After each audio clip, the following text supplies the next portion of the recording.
This is Sumter Social, a show about the people, stories, and spirit of West Alabama. From the front porch conversations to community legends, we're weaving together the stories that connect us all. So stay social, and here's the story. I'm really excited about this episode because I actually have lived this story a little bit in my own way. It is the University Charter School that came to Sumter County in Livingston, Alabama, and we get to talk to both Matt Johnson, the Chief Academic Officer, and Dr. J.J. Wedgworth, who is the head of school and really is one of the few people that can say that they have been through the entire story from the beginning.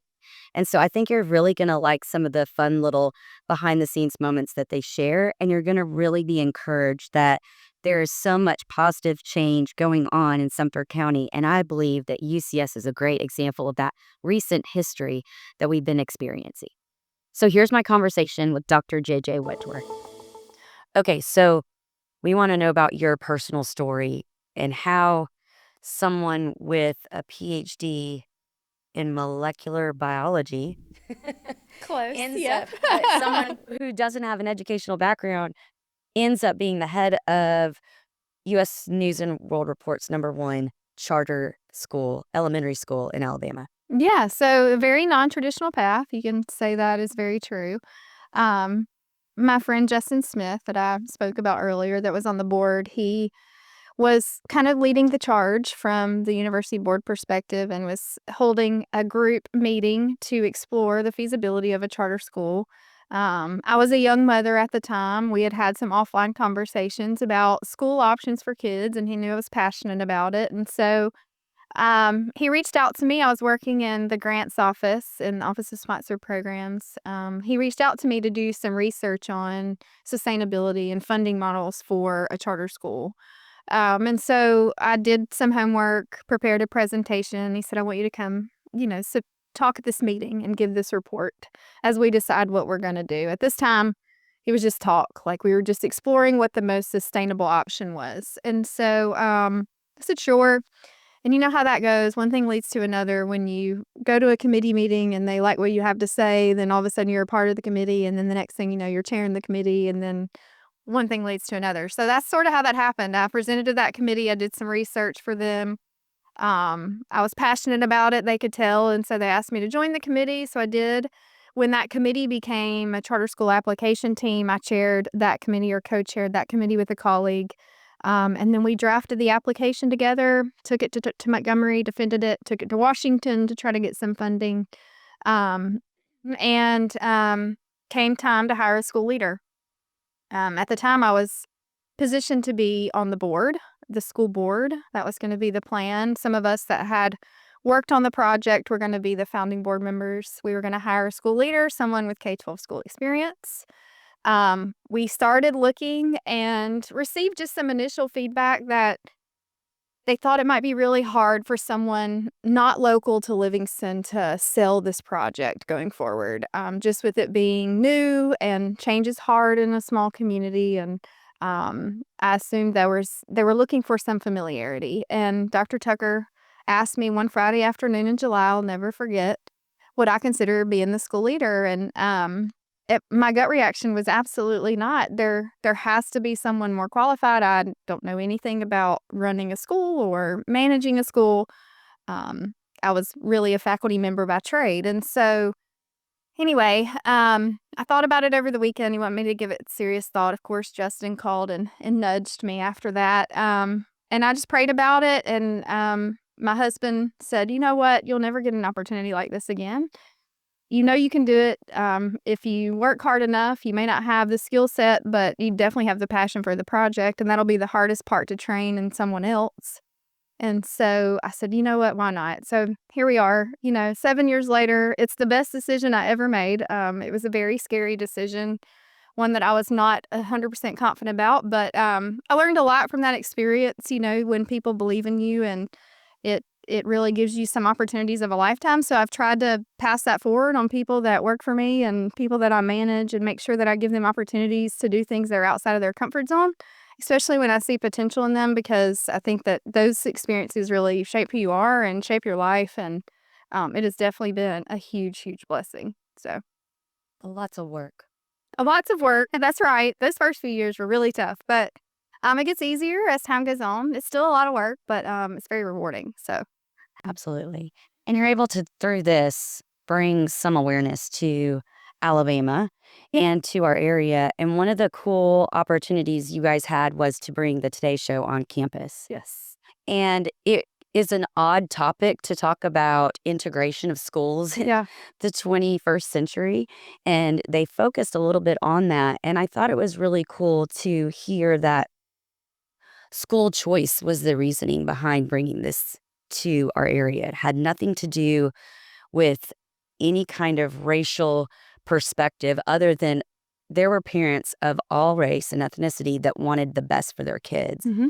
And it was really neat that on such a national stage so early Mm-hmm. in the project that you were recognized. Did it tell me a little bit about that day, that time with Today's Show? It was absolutely insane. Looking back, I can't even imagine how he pulled it off. But they did come the first year. The producer, I'll never forget, sent me an email. And, you think those things are spam. It said the email from Today Show producer. And I'm like, I almost deleted it. But I clicked on it. And the more I read, I realized that they had talked to someone else that had given them my contact number, a familiar name. So I was like, okay, this is legitimate. Asked me to call her. And so I was talking to her from the news desk, and she's like, no, we really want to do this. And the spot is next week. Oh, nice. So the anchor was going to be Jenna Bush Hager. And so we had planned for that, prepared for that. And you do all this preparation to fit the anchor style and things like that. And at the last minute, the change was made for it to be Chanel Williams. And she was absolutely fantastic. I think it was a great opportunity for us. But it was insane. We had to line up families that would allow the crew to come into their homes and speak on behalf of the school. And they spent a whole day with us. And then it was a couple weeks before it aired. So everybody was anxious to, you understand the storyline. They give you some script so that you can follow the storyline. But you don't know how they're going to put it all together when they take all the interviews. Like the commentary is what really tells the story. And so we were like a little bit anxious, a little bit nervous. Like we want to make sure this sounds very positive and uplifting in our community. And so we were very proud of it. It was great. Our community had just suffered from what I would just call self-segregation over years. People had just made choices at the time that they felt were best for them. And that's just the way that it was. And so I think it really took an intentional effort on the part of parents to just say, we want something different now. And that's what we're going to do. And everybody was just kind of on the same page with that mission. And that's what they highlighted, and I think that is what made it very special.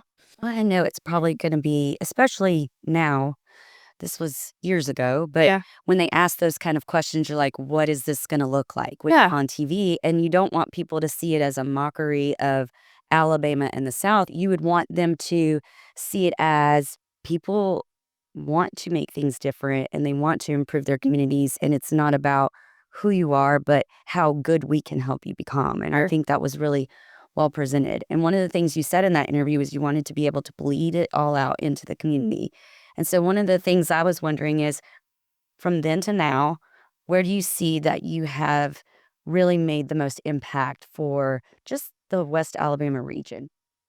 Well, I think especially local to Livingston and Sumter County, we see people coming together on really hard things. And I think that UCS was sort of it just kind of spurred that movement. I think there's been times where we've shied away from hard conversations or hard things because it required us to all come together and see things the same way.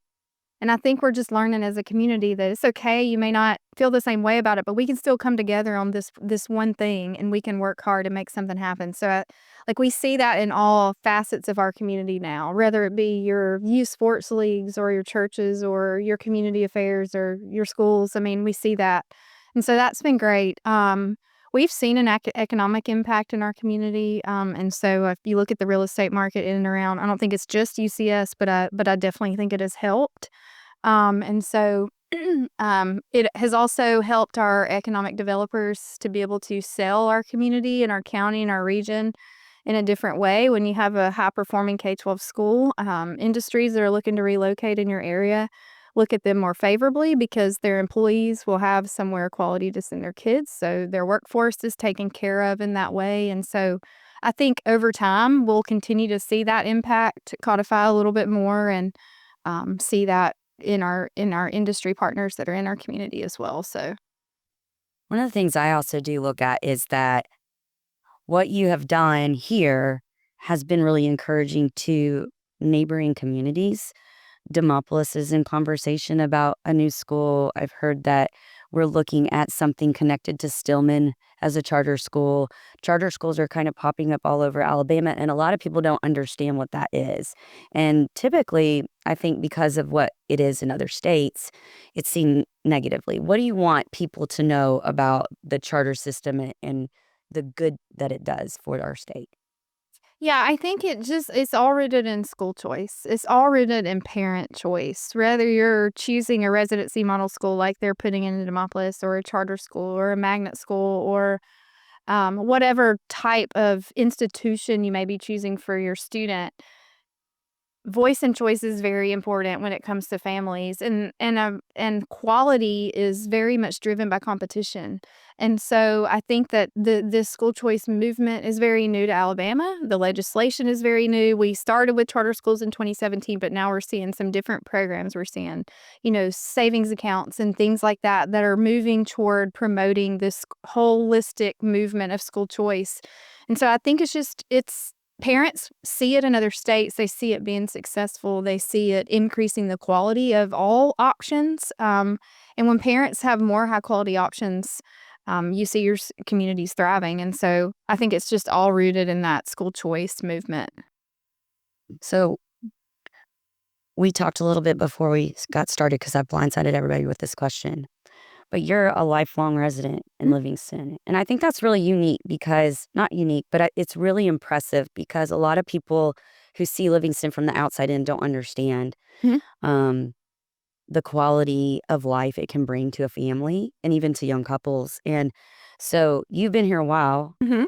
So there's a lot of options, but we want to know favorite traditions or favorite characteristics is what kind of Matt talked about, but traditions that you love about living Mhm. in Sumter. Well, I'm very much a small town girl. I was born and raised in Livingston, so I've lived here my whole life. And I've seen some traditions come and go. I mean, some things that were really awesome and kind of consume my childhood memories that we no longer do, or we do in a different way now. Um, but current traditions now that I enjoy with my family now, I would say UWA homecoming week is a fantastic week for this community. It is not just about a football game. The community comes together in a bunch of different ways during that week to celebrate. And so that's a favorite. A new tradition that I really love is Christmas on the Square that the chamber supports and all the local business and industry support as well. I think that's just a special time for everybody to come together on the courthouse square and celebrate the season. And I think it usually draws a really large crowd, so that's always great too. But um, I love the rurality of Livingston and Sumter County. I think sometimes that's the hardest sell for people from the outside. You have to appreciate the small town for more than its lack of a Publix or lack of a Target. But I love that about it. I love the recreation that it brings. I love to go to the river. I love to water ski. I love all the things that you can't do in a big city. They're special to me here. So I think as a community, one thing that we could definitely do better is figure out how to market and sell those things to people that can't relate to them because they haven't experienced it before. And so that's something we really try to do at UCS too. So um, yeah, it's a special place. Now, speaking of traditions, old that have maybe been done differently, one of the biggest traditions that many people who grew up here and have stayed or come back, they were in a school play called the Itty Bitty Circus. And so one of the cool things is that many of the parents who have experienced that themselves, Sure. their kids are now getting to do that through Sure. Yeah. PCS. And I think that's really special that you're honoring things that were in the past or may not be happening anymore in a way that it brands it with the new Sure. and it doesn't completely reject it. And I think that I really feel like that's what UCS is about. And so I think you guys have done a really great job. And it's a really fun story to know about because it wasn't easy. And I Sure. know that I asked Luke the other day, I said, if you could go back and tell people who were worried about what was going to happen, what would you share? And I think that's something that we all look at now and we're like, what if we had just not tried it? It would have been so different. And I'm so grateful that you pushed through any kind of opposition or any kind of fear that you might have even experienced and ended up bringing such significant change to our community and bringing such a really cool story. So Well, thank you. It's definitely a team effort every single day. Somebody, I guess, has to kind of carry the charge, and I was very blessed to be able to do that. But it's a reflection of a lot of blood, sweat, and tears from our entire community, and especially my closest staff members and team. They work really hard every day. So yeah, it's been a blessing to all of us. well, thank you so much for spending time and telling your story today. Yeah, thank you. Appreciate the opportunity. So now I want to take you inside of the UCS Smith campus with Matt Johnson. He is the Chief Academic Officer at UCS, and he gives us a perspective of what someone from out of state saw in Sumter County. He came from Georgia, and for someone to move across 2 states to see something special in Sumter County is a really cool story that we'd love to share with you. So walk through the campus with us and see some of the really cool things that they've done with their first building. Okay, so we're standing outside the coffee shop. This is an initiative for the Gifted program, and it does a lot in connection with the Alabama Works initiative as well. So tell us a little bit about that. Yeah, so the idea came about from our gifted program. There's a grant that comes out each year in the state, and so one of the things the school has tried to do is how can it solve some community needs. So just like any kind of good college town, having a place to get coffee is important. So the students used that grant to buy some initial startup machinery and equipment for the coffee shop, and it's grown to where now it has its own place here in the new building. They've expanded to make pastries and make cookies and serve food, and so they've learned about advertisement and branding, taste testing, customer feedback, and so now it's open to the public. You can order online, and now from the Alabama Works, the juniors and seniors can work and actually get paid a wage for working. So it's pretty cool to have in the school. Okay, let's go check it out. I want it. I want coffee, sir. So here's our menu. So they usually keep some regular items, and then they have seasonal limited menus. So here in the winter season at Christmas, they have the Christmas tree cake latte. They'll have a king cake latte for Mardi Gras. Yeah, this is pretty sinful. It's really good, and it's got the pink and green on top with the glitter kind of sprinkles and sugar on top. So all of this can be made custom order, so they can even, just like at a real coffee shop, add strength to it as well. They can order and have it delivered to them, which is great. They can. We've actually popped up a mobile version of this on the other side of campus, and so it's out of a concession trailer. That was another grant, and so to serve the other side of campus and the car line and parents that come through there. The full menu is there. They're open every morning as parents are dropping kids off at school. They can come and order some as well, as can like the college faculty and staff. So show us what you have back here. Yeah. Show us your equipment. This is where we make everything. Is it all kind of the same process, or Yeah, we just put everything in a cup and put it over here, and we just mix it. It's mixed itself. and then you've got an oven. Should we trust you with this oven? Sometimes. Depends on the day. But yeah, we make cookies and muffins sometimes whenever we have all the ingredients we want. Okay. Awesome. Well, thank you for letting us stop by in here. Drop you. This is cool. So we have our own blend of coffee. Oh, cool. So there's a local roaster in the community, Vodka Coffee, and so the students got to go up there and tour the, what do they call it? I guess a roasting facility or whatever, and learned about how that was, and they tweaked their recipe to make a custom blazer blend. So we use a exclusive type of coffee that's here, and then you can buy the bags of beans to take home, and they make them in K-cups as well. So it's like Keurigs, so you can take that home. I will need to get some K-cups for the office. Yeah, so that's I'll cool. sell it to Haley before we leave. Oh, nice. Perfect. All right. Thank y'all. Okay, so we're in the lobby, and one of my favorite things about the lobby is this grand piano that you got from UWA. Like, How is that utilized? It's roped off. Yeah. It's a very prized possession. It is, which so we try to keep it safe during the day. But several different ways it's used. So we have a couple of faculty members that know how to play. So some mornings they play. My favorite is in the kind of the Christmas season in the fall. We have a faculty member that plays the piano and another one who plays the violin. And just I guess the acoustics of it out here just adds to the atmosphere and make it play together. But students can sign up to play. So we have several students that come out here and play. Some will even stop and like sing with them. So it's just a good way to start the day. It's cool to see how the students and staff interact around the piano and the music that's there. So this is we appreciate the donation. We launched a band and music program 2 years ago. So this is kind of help adding to the importance of the arts in school and providing some informal opportunities to use it. So it's neat to have. Yeah, I think it's really cool to be able to walk into work and have something really good and instrumental that you don't have to come in silence and just a bunch of chaotic noise. And Yeah. do you ever notice like that maybe it changes the mood in the room? It does. It just sets a good atmosphere for the day. I'm always out here in the mornings, just greeting people and seeing people on the day to day. But when that piano is being played, the pace is slower. People aren't as quick to get from place to place. They stop and kind of take it in. I like to see who stops and gets involved too. So it's cool just to see students interacting that don't have that opportunity because they're in different grades or different sides of the building. Yeah. It's really neat. And it's kind of like an experiment too, just to put it there and just kind of see how people react to it or use it. So it's been fun. Awesome.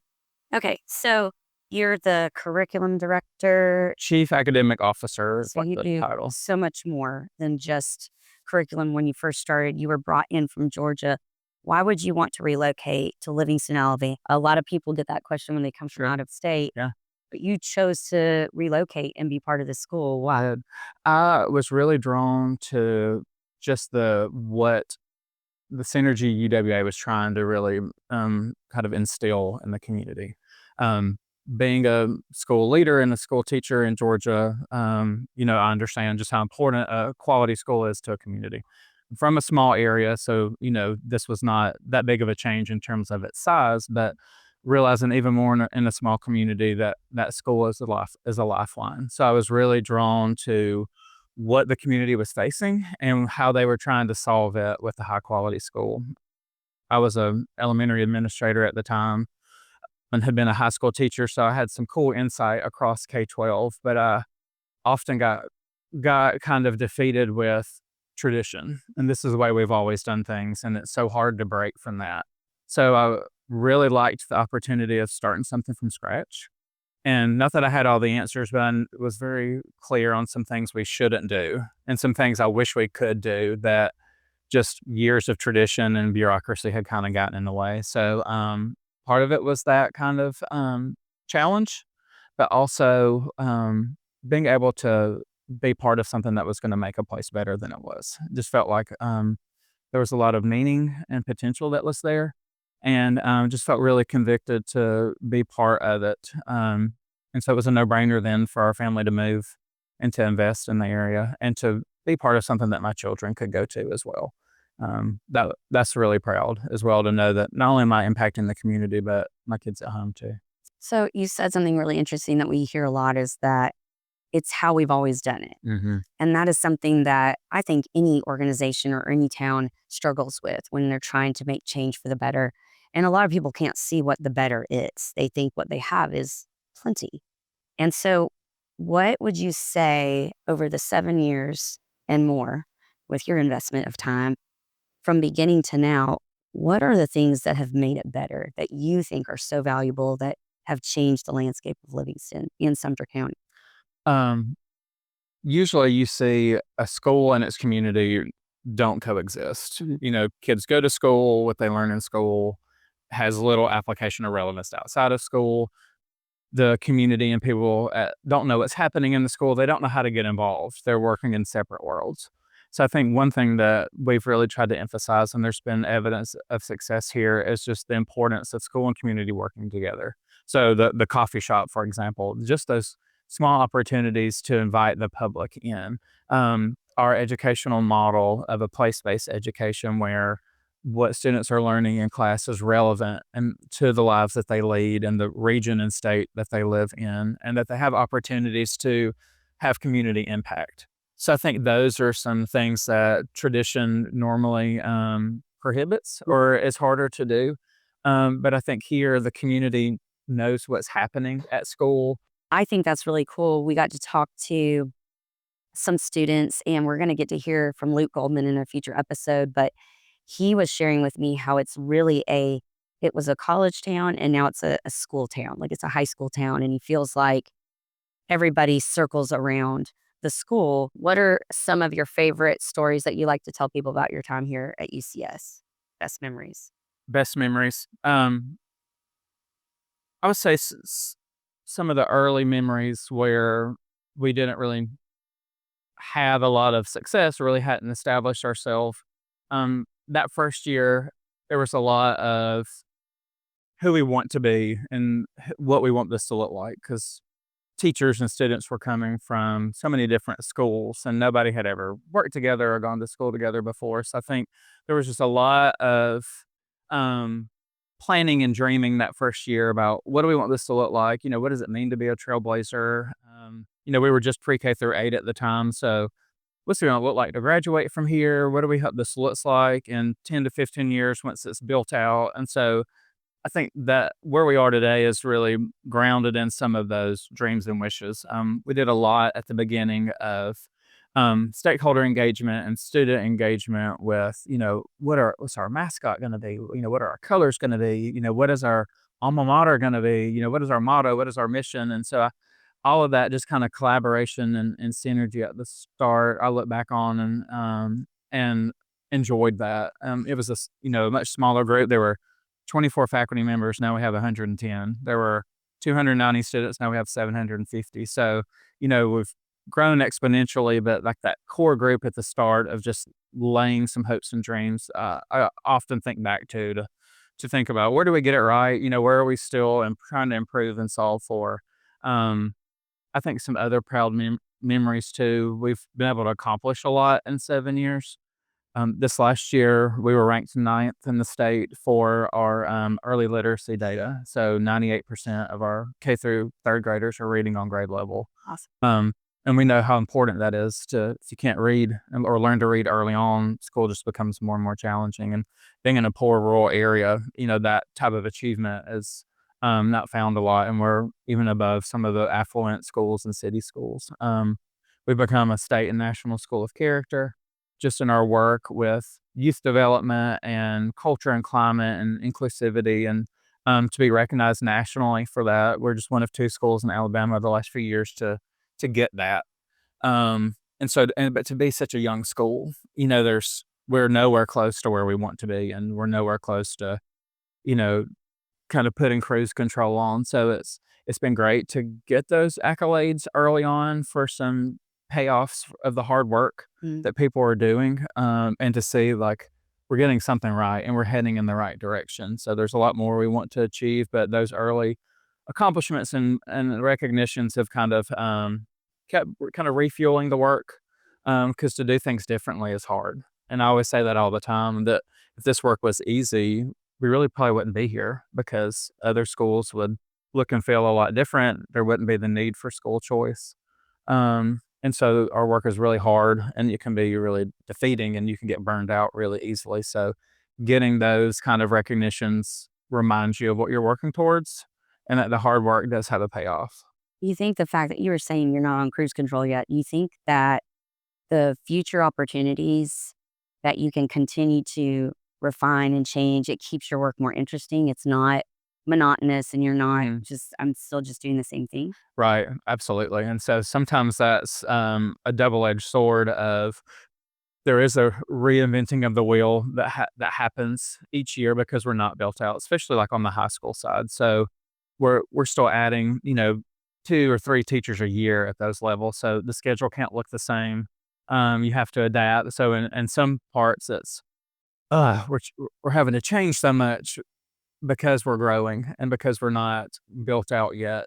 But on the one hand, it's like, okay, well, it's malleable, so we don't have to do it the same way next year. Let's keep what worked. Let's change what didn't. And so that type of reflection and growth mindset is important, because people need a routine and they need something that's predictable. So you don't want to deconstruct that just for fun, Right. but at the same time, because you're not locked in, don't do it the same way if there's a better way to do it. Or if something's not working, let's solve it. Because the last thing you need to do is to let something get deeply rooted, because then it's going to be really hard to change it. Absolutely. I think it's really cool you mentioned school choice, and in a rural area, it's really hard to find choice.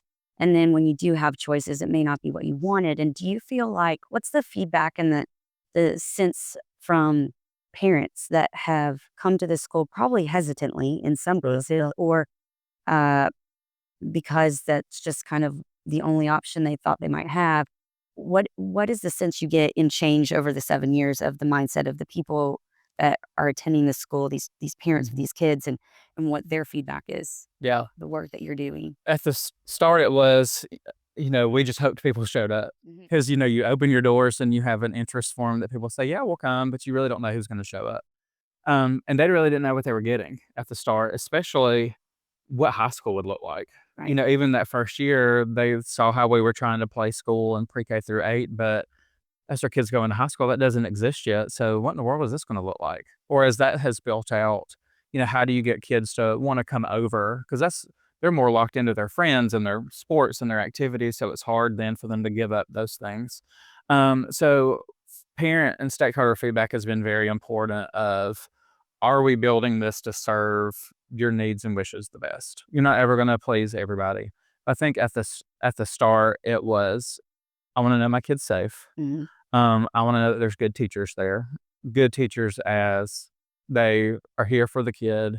They're going to learn more with that teacher than maybe where they are currently. And I think too, it's if a parent is going to voice something, that it doesn't fall on deaf ears. Right. And I think over the 7 years, people have learned that schools can coexist. So we're not a threat to another school or school system, that we can sit here and operate just like they can. And so it's not that there'll be a mass exodus from other schools, or it's going to negatively impact others. Like it's that phrase, a rising tide floats all ships. So hopefully, as we get things right, so that'll inspire others to keep working. And as they find success, it'll fuel us, and we've learned to all work a little more collaboratively too as well. But there's still some that don't see this as a choice for their kid. And I think you got to respect that. And I think that if everybody did come here, then it still eliminates choice. Yeah. Because if this then was still the only option, and if it was a high quality option, there would be no other option. You know what I mean? Right. So there's a fine balance between taking all of those that want to be here without getting to a size where you're going to cripple the other schools, because then you're forcing everybody, and then that defeats the purpose of choice. And I feel like when you talk about it, schools coexisting, it happens everywhere. Mm-hmm. And Yeah. to me, I feel like it brings Livingston into a new place where we're not just a small town anymore. We're looking more like a stronger community. Yeah, absolutely. Do you feel like the parents have come with some feedback about how much it's changed their families? And like, what's the sense from those kids' parents that are in this school and have walked through these 7 years? And is the high school situation figured out, and are they happy with it? I mean, Yeah. I would say no. High school's not figured out yet. We've only graduated 2 groups, and they've been small. Our lower grades are between 60 and 70 students per grade, but the first group of seniors we graduated were 18. So we still have a large number of students to come up. And so last year, just graduating our second set, there's still a lot to figure out and improve upon in high school. And I think it'll take another 2 to 3 years before the bulk of the students come up where we're fully staffed and we've got people in the right places, and we don't have to dramatically change schedules every year for that. So still forming that. I think there's success found there. In that sense, the biggest thing I think we've gotten right with stakeholder feedback with high school are the career and technical opportunities. We've launched a lot of pathways for a small school. We have the IMC program. we've launched an ag program. We have a teacher education program, computer science, health science, skilled trades for students who are doing technical dual enrollment. There's a lot for when you think just 18 kids graduated. So they have a lot of options, and a lot of those are informed about what are those current and future high demand jobs in the area. If kids are going to stay here, how can they have healthy employment? If they are going to leave here, what are still some transferable skills and skill sets that they can get in our high school where they can compete if they go somewhere more populated, or they're going to compete with graduates from a Tuscaloosa or a Birmingham where there's a higher number of students graduating. So that's been a fine balance to try to find, and like, what can we manage programmatically to where we can make each program high quality but help students find what they're interested in. So parents and business owners and entrepreneurs in the community have been very I guess kind of vocal in what that should look like on the secondary side, to make sure that their kids are getting those opportunities to figure out who they want to be. And I think it's really hard when you start something like this and you don't know what's going to happen, but you're still planning for the future. To me, all of that means we're going to have people who may want to move back to the community For sure. and build the industries that we have here and bring new industries. And they're going to be skilled in their craft because they already started here. This is where they started with that skill. So Yeah. I think it just only grows the community, but it's impatient people want it now, right? Sure. Hearing stories like that really encourages you that eventually we're going to have a workforce that loves Livingston because they grew up here and they Absolutely. love their school. And so, well, I really appreciate you sitting down with that. We ask every guest, what is one of your favorite traditions here in Sumter County? Or your favorite thing that you've been to that is a great memory for you? Outside of just the school Any of it, yeah. experience. Gosh, I don't know how I would answer that. I think what I like, I don't know if this answers the question. What I like and appreciate most about this community is the small town without the excluding the people like me who aren't from here. Because usually if you go to a small town, it's, well, you're not from here. You don't have generations of people that's from here. You're not welcome. You can't plug into those things. But I think what's unique about this being a small town is maybe because of the university and there is so much in and out and people coming in and out, like, it's very welcoming. And so I don't feel like an outsider here. Having only been here for 7 years, like, there's friends that we feel like our family. We feel welcome when we go to things. It's nice to see and talk to people no matter where you go, whether it's the grocery store or some kind of event. You don't find that in small towns if you're not from there. And that's the questions I get from, where we're from originally is like, have y'all been accepted there? Yeah. Do you feel like that's your home? And I feel like we made that switch pretty quick. Instead of saying like, we're going to go home and visit. Now it's like, we're going to Georgia Yeah. to visit. So it's felt very welcoming, and that we've kind of are viewed as family here. And that's been nice and appreciated. Boy, it's overused, but there's something about this place, Yes. right? And it's not people who move here say stuff like that, and we all kind of laugh because it's been a slogan at a university, but it's a genuine expression of how they feel. Yeah.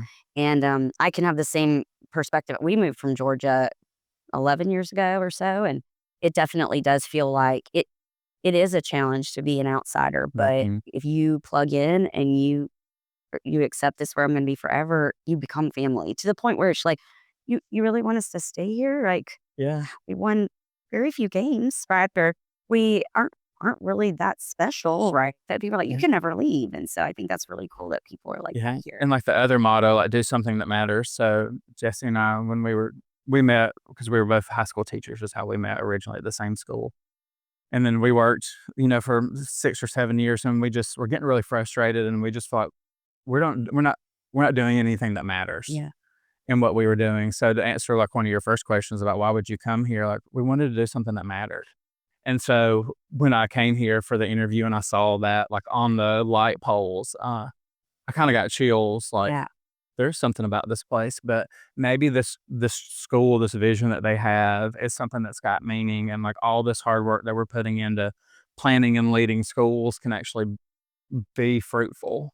And so I feel like this work matters, this school matters. I can't wait to see what another 7 years looks like. Yeah, for sure.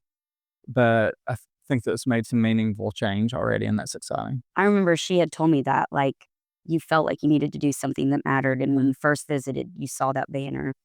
And, that's kind of the linking story that I'm seeing everywhere is that everything just made sense and it fell into place, and you just felt like it was ordained that you were supposed to be Sure, absolutely. fate. 100%. And there's even more. People have those stories. It's just wild to talk to people that Yeah. they weren't from here and they ended up in this school, and it's, like, life-changing. And I think that's why it was easy to move then. It's like I felt that strongly about it that I had zero hesitation. So then the natural thing was, okay, let's just pack up and do it Awesome. and hadn't looked back. That's awesome. Well, thank you for taking so much time with us. Yeah. We love to tell your stories. Yeah. So, I just want to say that if anybody is interested in the university charter school, they need to touch base as soon as they possibly can because it is a wait list now. It's accessible. It's been very in demand. It is. Yeah. All right. Well, thank you for your Yeah. time. Thank you. I hope you enjoyed today's story about the university charter school. It's a really cool opportunity to hear how not only a community, but individual members of that community came together and created something out of a need. And it's really interesting to me how everybody can say that it just fell into place, which really reinforces how special it is and how it actually changed the community for the better. So until next time, stay social.